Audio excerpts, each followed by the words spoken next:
sin igual. Y le decía que vamos a ver el autor de cuadros de misericordia. Cuadros de misericordia. Habíamos establecido un paralelo pequeñito entre la genealogía de Lucas y los diferentes evangelios.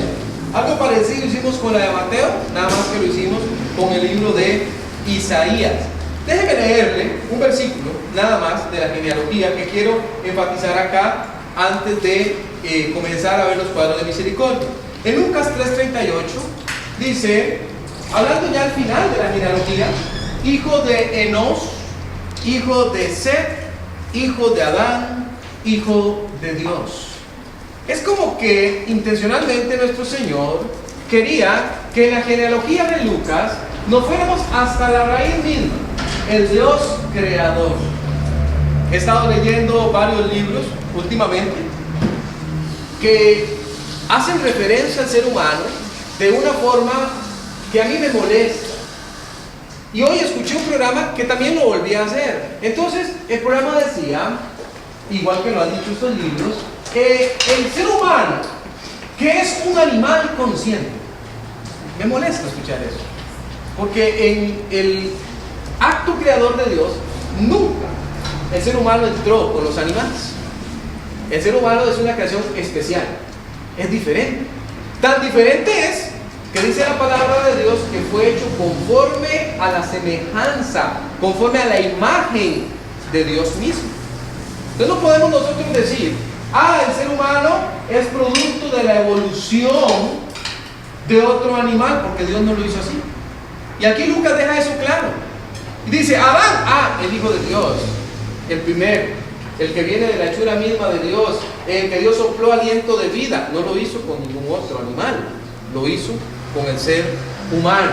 Entonces, me encanta que la genealogía de Lucas llegue hasta ahí, como dejándonos a nosotros claro que es de Dios que vino todo esto, de crear al ser humano como lo creó. Amén. Ahora vaya a Romanos 5:19. Quiero dejar estos dos versículos en su mente y luego ingresar en los cuadros de misericordia que encontramos en Juan, a los que no les voy a dar muchísimo énfasis porque si no, no me alcanzaría el tiempo para ver todos los que quiero ver. Romanos 5:19 dice la Biblia, porque así como por la desobediencia de un hombre los muchos fueron constituidos pecadores, ese hombre es Adán, así también por la obediencia de uno los muchos serán constituidos justos, ese es Jesús. El ser humano inicial desobedece y su desobediencia trae la condenación. Pero luego dice la palabra de Dios que viene, algunos que teólogos denominan el segundo Adán, ese es Jesús. Y por la obediencia de Jesús y la forma en la que Él viene por nosotros como Salvador, todos tenemos ahora acceso a Dios. No pierda eso de vista. Ahora sí, vamos a iniciar en Juan, como les dije. Vamos a ir rapidito viendo algunos cuadros. Vaya Juan, capítulo 1. Algunos cuadros, no vamos a alcanzar a verlos todos. Pero como le voy a mencionar los capítulos, tal vez usted pueda hacer flechitas ahí y anotar. En Juan 1:1 tenemos el primer cuadro. Dice la Biblia, en el principio era el verbo, ese es Jesús. Y el verbo era con Dios. Y el verbo era Dios. Entonces puede usted poner allí en el versículo 1, el primer cuadro de misericordia que tenemos es, Él es el Hijo de Dios. Primer cuadro, primera toma, escena. El Hijo de Dios, de Él estamos hablando. ¿Es solo el Hijo de Dios, pastor? No, Él es Dios también. ¿Cómo puede ser el Hijo de Dios si es Dios? Son tres en uno, uno en tres. Igual que usted y yo somos alma, cuerpo y espíritu. Usted dice, sí, se puede distinguir cada parte, pero estamos en uno, porque fuimos hechos a la semejanza de Él. Él es Dios, no es un Dios, como dicen por ahí algunos. Él no es un Dios, Él es Dios. Por eso luego el Señor Jesús diría en alguna ocasión, yo y el Padre uno somos. Y tiene que quedarnos claro eso, ¿verdad? No es un Dios, no es un buen profeta, no es un buen tipo, Él es el Dios. Ahora, vamos al capítulo 2.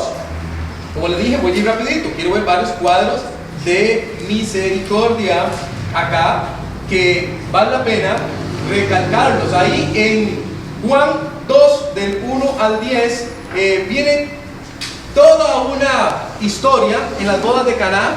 Y usted recordará que María le pidió a Maestresala que fuera a hablar con Jesús y que él arreglaría un problema que existía en ese momento, era la falta de vino en la boda. Y el Señor Jesús hizo su primer milagro convirtiendo las aguas en vino. ¿Recuerda ese evento? ¿Sí? Pero entonces yo quiero que vayamos al versículo 10. Y dice, y le dijo, todo hombre sirve primeramente el buen vino, y cuando ya han bebido mucho, entonces el inferior. Mas tú has reservado el buen vino hasta ahora. Eso lo están diciendo al Señor de la boda, ¿verdad? Ve al 11. Este principio de señales hizo Jesús en Caná de Galilea y manifestó su gloria, y sus discípulos creyeron en él. Segundo cuadro, el Hijo del Hombre. No solamente es el Hijo de Dios, es el Hijo del Hombre. Y usted verá ese título reflejado y repetido muchas veces, especialmente en el libro de Juan. Hay algo que en teología tiene un nombre, se llama la naturaleza hipostática de Cristo. Y esa palabra hipostática, que es tan grandota y tan rimbombante, lo único que trata de decirnos es que Jesús tenía en sí mismo una doble naturaleza. Él era 100% Dios y 100% hombre. Eso es difícil de entender para nosotros, ¿verdad? Porque nosotros no somos 100% Dios, somos 100% seres humanos, nada más. Pero él sí, sentía, vivía las necesidades, las tentaciones, las pruebas, igual que un ser humano. Pero no dejó de ser Dios. Y eso es un misterio para nosotros, no logramos entender cómo es que funciona. Es el Hijo de Dios, pero también es el Hijo de hombre. Y se interesó por algunos asuntos. Interesante que su primer milagro lo hace en una boda. En una boda, ¿verdad? Y pareciera ser que el asunto no era importante, ¿no? Es decir, analicemos. Hemos visto al Señor Jesús como hacedor de maravillas, haciendo milagros tremendos con la gente. De repente uno pensaría, bueno, el Señor Jesús pudo haber despedido a esta gente y haberle dicho, vea, yo no me voy a meter en esto. Si ustedes se quedaron sin que tienen que dar de beber, eso es un asunto de ustedes. Vea a ver qué hacen, ¿verdad? Pero de alguna manera Él lo hizo. Y aquellos que estamos leyendo el día de hoy creemos que estaba de alguna manera enfatizando el hecho de que es importante hacer las cosas como Dios manda, especialmente en cuanto al matrimonio. Porque fue una boda, se lo hizo, ¿verdad? Él asistió a esa boda, quiso asistir. Pudo haber dicho que no, pero él quiso estar ahí. Y quiso hacer este milagro justamente allí. El Hijo del Hombre. Pero veamos otro cuadro, en el 3. Él es también el Maestro Divino. Vaya al capítulo 3. En esta ocasión es un hombre fariseo llamado Nicodemo. Le visita. Viene con una pregunta. ¿Qué hay que hacer? ¿Qué hay que hacer para obtener la vida eterna? El Señor Jesús lo interpela. ¿Por qué usted me pregunta a mí? Usted tiene que estar preguntando estas cosas a mí. Usted es un maestro de la ley. Usted debería saberlo. Cuando lo sabía. El Señor Jesús le enseña. Le enseña que es necesario nacer de nuevo. Y que sin un nuevo nacimiento no es posible la vida eterna. Que hace falta ese nuevo nacimiento. Y Nicodemo estaba un poco soñado, preguntando, ¿cómo se hace eso? Yo no puedo volver al vientre de mi madre. Si no, no es necesario que vuelva ahí. Es un nacimiento diferente. Uno es el nacimiento que uno tiene físicamente del agua y otro es el nacimiento del Espíritu. Cuando usted recibe al Señor Jesús como Salvador. Y Nicodemo, a partir de allí, entendió. Entendió. El Señor Jesús es también el Maestro Divino. Aquí en esta porción es donde está el afamado versículo 16. Porque de tal manera amó Dios al mundo, ¿se acuerdan? Que ha dado su Hijo unigénito para que todo aquel que cree no se pierda, mas tenga vida eterna. Pero también aquí, en el 18, es donde está algo que normalmente nos saltamos por darle más importancia al 16. Veamos qué dice el 18. El que en él cree no es condenado, el que cree en Jesús. Pero el que no cree ya ha sido condenado, porque no ha creído en el nombre del unigénito Hijo de Dios. Hay que creer.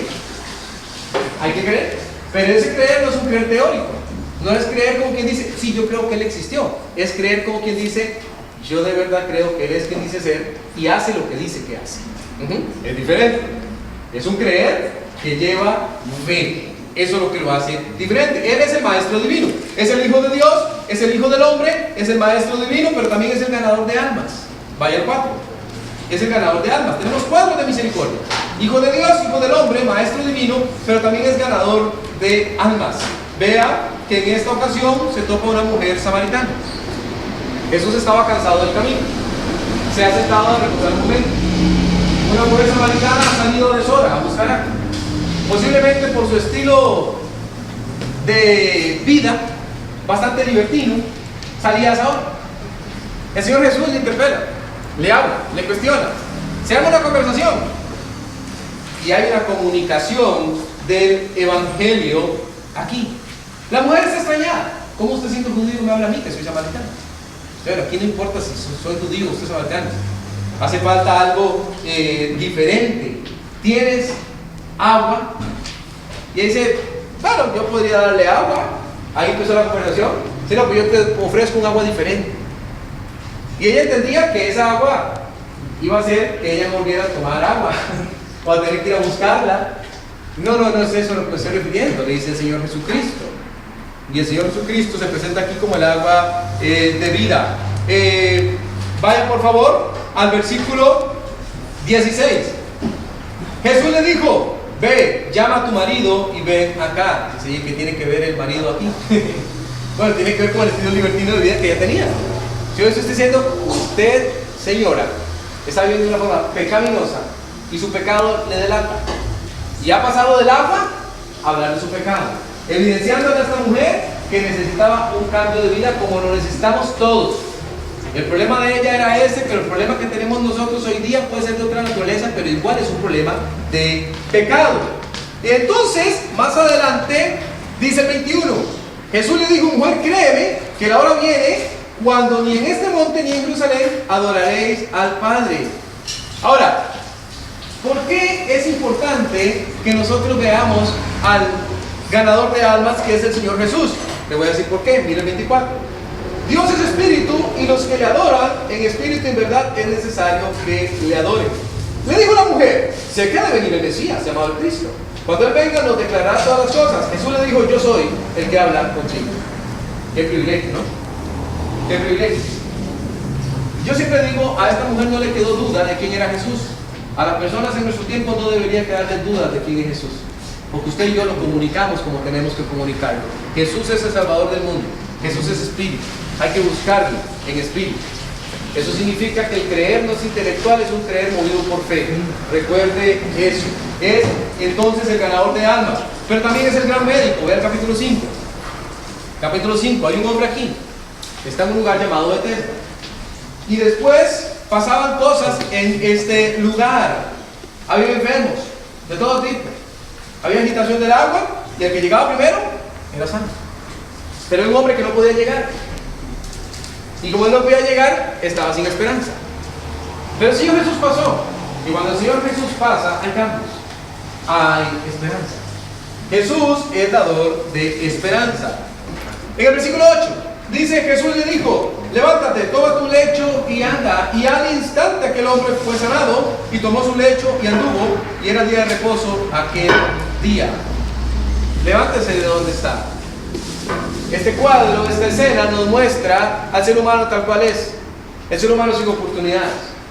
El ser humano sin ninguna posibilidad de llegar a Dios. El ser humano enfermo de pecado, sin ninguna posibilidad, pero nos presenta a Cristo como el gran sanador. Cristo es el gran médico. En el capítulo 6 aparece otra escena, pero ahora se presenta a Él como el pan de vida. Ahora es el pan de vida. Hemos visto que es el Hijo de Dios, es el Hijo del hombre, es el Maestro divino, es el ganador de almas, es el gran médico, pero aquí es el pan de vida. Váyase hasta el versículo 32. Hablando del pan, Jesús se presenta en el 35. Empecemos. Dice, Jesús les dijo, yo soy el pan de vida. El que a mí viene nunca tendrá hambre, y el que en mí cree no tendrá sed jamás. Ese es Jesús. Jesús es el único capaz de llenar las necesidades de mi vida, satisfacerme más allá que la satisfacción mundana. El mismo, el de Belén, el que nació en esa forma tan humilde, en ese establo. Ese mismo es el pan de vida. Ese mismo es el que puede llenar tu ser. Jesús es el pan de vida. Pero vaya al 7, porque en el 7:37 dirá otra cosa. En el último y gran día de la fiesta, Jesús se puso en pie y alzó la voz diciendo: si alguno tiene sed, venga a mí y beba. Jesús es el agua de vida. Jesús es el agua de vida. No solamente es el pan de vida, es el agua de vida también. ¿Tiene sed? Venga a Él. Él sacia su sed. Siempre yo digo esto y me interesa que lo entendamos. Si alguno tiene sed, para venir a Jesús uno tiene que verse necesitado.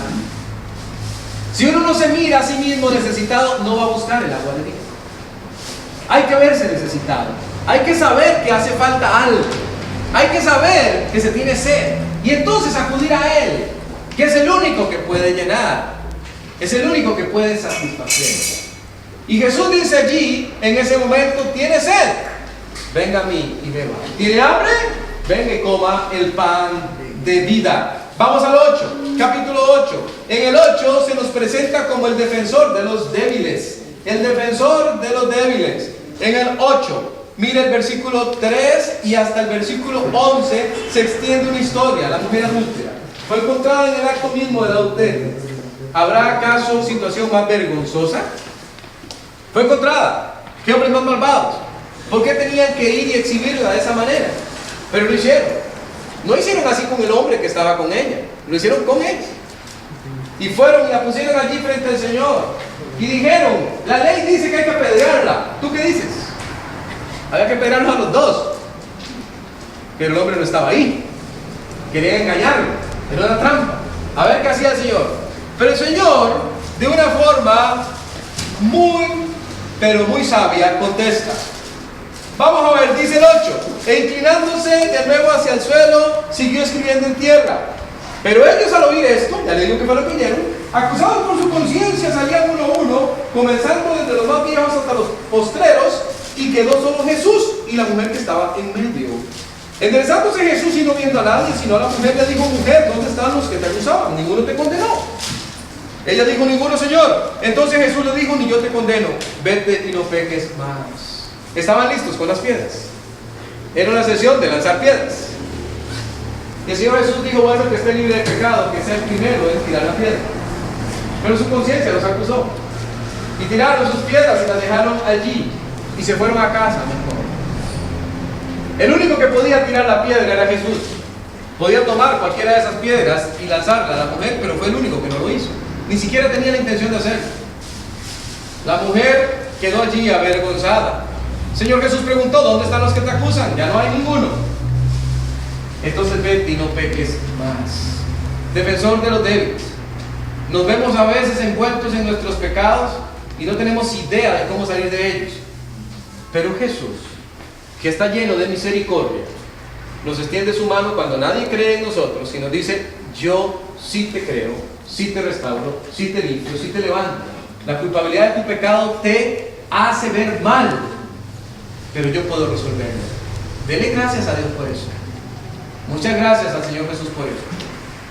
Porque si no fuera por eso, ni usted ni yo estaríamos hoy acá. Es el defensor de los débiles. También en el capítulo 9, Él es la luz del mundo.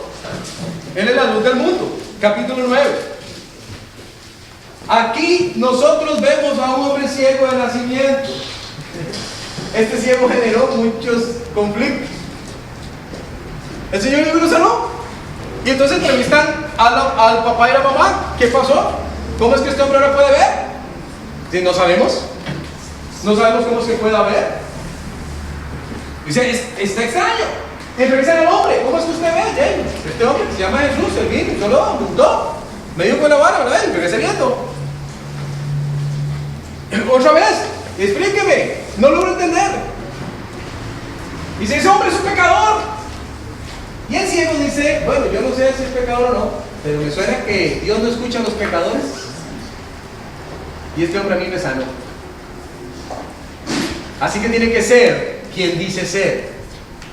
A veces uno se pone a pensar en las personas de nuestros días, que se comportan como estos líderes religiosos. Viven ciegos, son guías de ciegos y necesitan la luz del mundo, que es nuestro Señor, para ver. Y ahí en el capítulo 9 dice lo que pasó. Dice el versículo 24.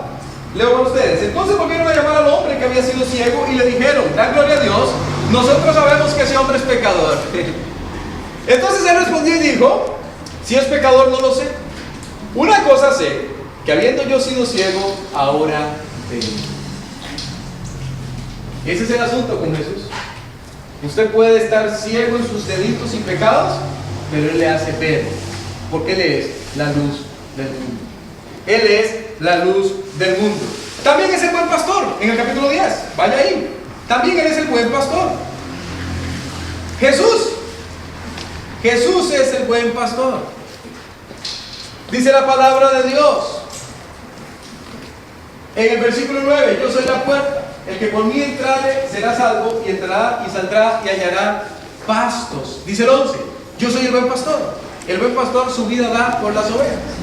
Luego el 18 dirá que Él nos tiene en su mano y que nadie nos arrebata de su mano. Jesús es el buen pastor.